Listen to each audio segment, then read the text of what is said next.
In 1813, when Wagner was born, the instability which is at the heart of his temperament and his work was the universal condition. Napoleon's plans for world dominion were unravelling, but not quickly and not without massive fallout. A year after their humiliating defeat in Russia in 1812, in October 1813, the French, fielding an army of young, untried soldiers, fought a savage battle, almost literally on Wagner's doorstep, right in the centre of the city of Leipzig, where he had been born 5 months earlier, on the 25th of May, in a modest apartment over a pub in the Jewish district.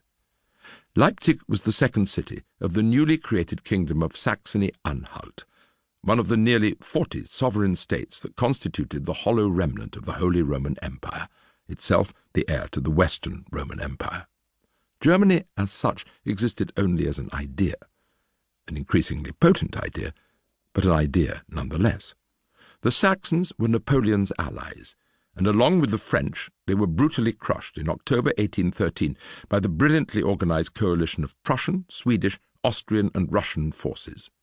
During the battle, the biggest engagement in military history before the First World War, Napoleon's armies were in and around the city, fighting and losing the heaviest pitched battle of the entire interminable war. Over the 3 days of the battle, there were 100,000 losses, near enough, 45,000 French, 54,000 allies. Just disposing of the corpses was a huge undertaking, and rotting bodies were still visible 6 months after the cessation of hostilities. The citizens were in a state of abject terror. The world seemed to be falling apart. And it was. Nothing would be the same again. Wagner claimed that his father, Carl Friedrich Wagner, a clerk in the police service, died during the hostilities as a result of the stress.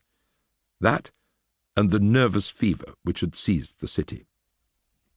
Richard, no stranger himself to nervous fever of both the physical and the creative variety, was the 9th and last of the Wagner's children.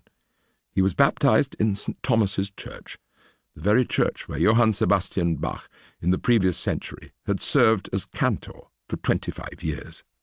This omen was not followed any time soon by evidence of musical gifts in the child.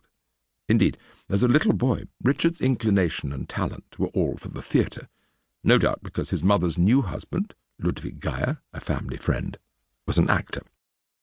Wagner's mother, Johanna, had remarried just 9 months after her first husband's death. Young Richard was given his stepfather's name and was accordingly known for his first 14 years as Richard Geyer. Some 50 years later, Wagner came upon passionate letters from Geyer written to Johanna while her first husband was still alive. It was clear from them that she and Geyer were already lovers. So whose son was he? The police clerk's or the actor's? Who was he? Like more than one of his characters, he could never be entirely sure. But it was Ludwig Geyer's portrait he carried around with him to the day he died, not Carl Friedrich Wagner's. After the marriage, the newlyweds moved, with the children, to the Saxon capital Dresden, where Geyer was a member of the Royal Theatre Company. Little Richard's new life was highly agreeable to him. Geyer, a deft and successful portrait painter as well as an actor, was a kind, funny stepfather, and the house was always aswarm with theatre people and musicians, among them Karl Maria von Weber. The great composer was music director of the Dresden Opera, but also conductor of the theatre company for whose productions he wrote incidental music. Wagner remembered him being in and out of the house all day long, hobbling around, bandy-legged, his huge spectacles on the end of his large nose, and wearing a long, grey, old-fashioned coat, like something out of one of Wagner's favourite E.T.A. Hoffmann stories. The boy was an insatiable reader, losing himself in the newly published fairy tales collected by Jacob and Wilhelm Grimm. Though showing no gift for performing music, he was obsessed by it, listening spellbound to the military brass bands which paraded up and down the streets, tootling out good old German folk tunes. Best of all, he had easy access to the theatre, where he could play as long as he liked in the prop shop and the wardrobe department. He had no skills as a painter, Geyer noted, but his imagination knew no bounds, and his stepfather encouraged it.